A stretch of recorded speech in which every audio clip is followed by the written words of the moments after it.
Hello friend, welcome to Neel biology. इस video में हम लोग डिस्कस करेंगे प्रोटीन। प्रोटीन क्या है, प्रोटीन के प्रकार, उसके कार्य, उसके स्रोत तथा प्रोटीन के कमी से या उसकी अधिकता से हमारे शरीर में होने वाले रोग के बारे में। तो आइए हम लोग डिस्कस करते हैं और वीडियो को शुरू से लेकर अंत तक देखिएगा, जिससे कि आपको प्रोटीन के बारे में कॉन्सेप्ट क्लियर हो जाएगा। तो आइए हम लोग शुरू करते हैं। प्रोटीन शब्द का सर्वप्रथम प्रयोग जो है जे बर्जीलियस ने किया था। प्रोटीन एक जटिल नाइट्रोजन युक्त कार्बनिक पदार्थ है जिसका निर्माण ऑक्सीजन, हाइड्रोजन, कार्बन एवं नाइट्रोजन तत्व के अणुओं से मिलकर होता है। कुछ ऐसे भी प्रोटीन होते हैं जिसमें सल्फर, जिंक, फास्फोरस तथा कॉपर बहुत ही कम मात्रा में पाए जाते हैं। प्रोटीन हमारे बॉडी सेल्स में पाए जाने वाले प्रोटोप्लाज्म का मुख्य कंपोनेंट है तथा प्रोटीन हमारे शरीर की वृद्धि, शरीर की मरम्मत तथा विभिन्न जैविक क्रियाओं के लिए आवश्यक है। हमारे शरीर में ऊर्जा उत्पादन के लिए प्रोटीन आवश्यक है। क्या आप जानते हैं कि 1 ग्राम प्रोटीन से हमारे शरीर में 4.1 कैलोरी ऊर्जा प्राप्त होती है। प्रोटीन हमारे शरीर में ऊर्जा का उत्पादन एवं हमारे सेल्स की मरम्मत का भी काम करता है। यह एक जटिल कार्बनिक यौगिक है जो 20 अमीनो एसिड से मिलकर बना होता है। मानव शरीर का लगभग 15% भाग प्रोटीन का बना होता है और सभी प्रोटीन जो होते हैं उसमें नाइट्रोजन पाया जाता है।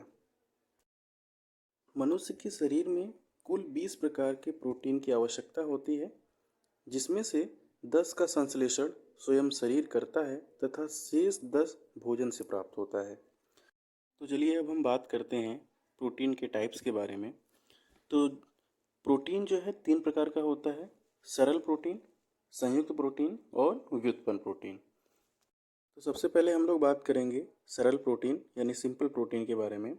सिंपल प्रोटीन वे प्रोटीन होते हैं जो केवल अमीनो अम्ल से मिलके बने होते हैं, सरल प्रोटीन कहलाते हैं, जैसे कि एल्ब्यूमिन्स, ग्लोबुलिन्स, हिस्टोन्स इत्यादि। प्रोटीन का सेकेंड टाइप्स है कंबाइंड प्रोटीन यानी कि संयुक्त प्रोटीन।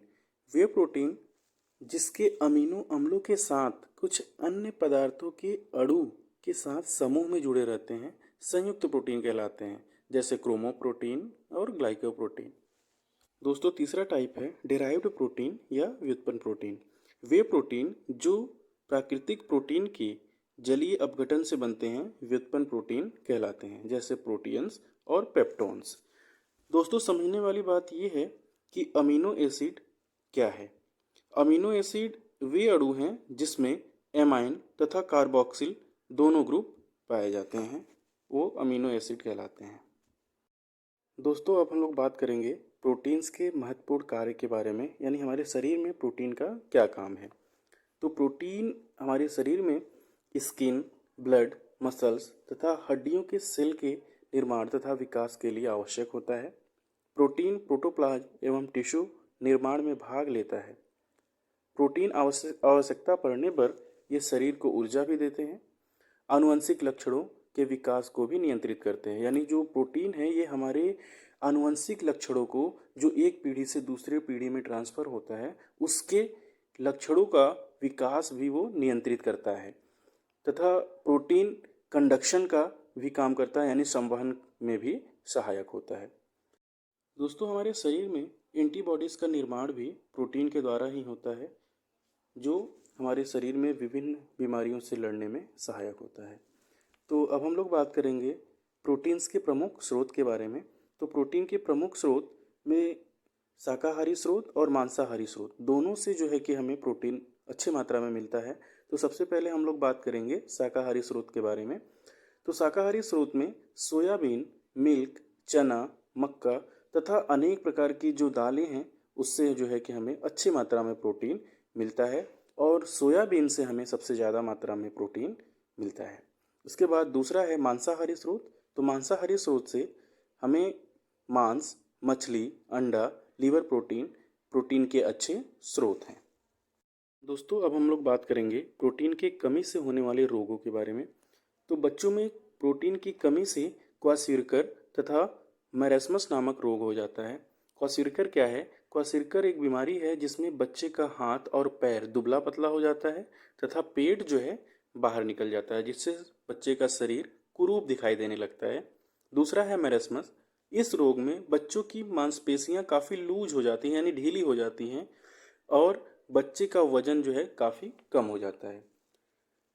इस बीमारी में शरीर में कीटोन की मात्रा बढ़ जाती है। कीटोन जो कि एक विषैला पदार्थ है, जिससे शरीर का विकास ठीक से नहीं हो पाता है। दोस्तों, नेक्स्ट है प्रोटीन की अधिकता से होने वाले रोग। तो अगर हमारे शरीर में प्रोटीन की कमी है तो उससे भी बीमारी हो रही है, और प्रोटीन की अधिकता हो जाएगी तो उससे भी हमारे शरीर को नुकसान होगा। तो प्रोटीन की अधिकता से हमारे शरीर में कोलेस्ट्रॉल का स्तर बढ़ जाता है, जिससे स्ट्रोक और कैंसर हो सकता है। शरीर में प्रोटीन ज़्यादा होने से कार्बोहाइड्रेट का सेवन कम हो जाता है, जिससे शरीर को फाइबर कम मिलता है। तो दोस्तों, आज हम लोगों ने प्रोटीन के बारे में डिटेल में पढ़ा और जाना। और दोस्तों, अगर आप हमारे चैनल पर नए हैं, अभी तक हमारे चैनल को सब्सक्राइब नहीं किए हैं, तो प्लीज़ हमारे चैनल को सब्सक्राइब करिए और बगल में बेल आइकन है उसको दबाइए, जिससे कि हमारे नेक्स्ट आने वाले वीडियो का नोटिफिकेशन आपको सबसे पहले मिल जाए। Thank you.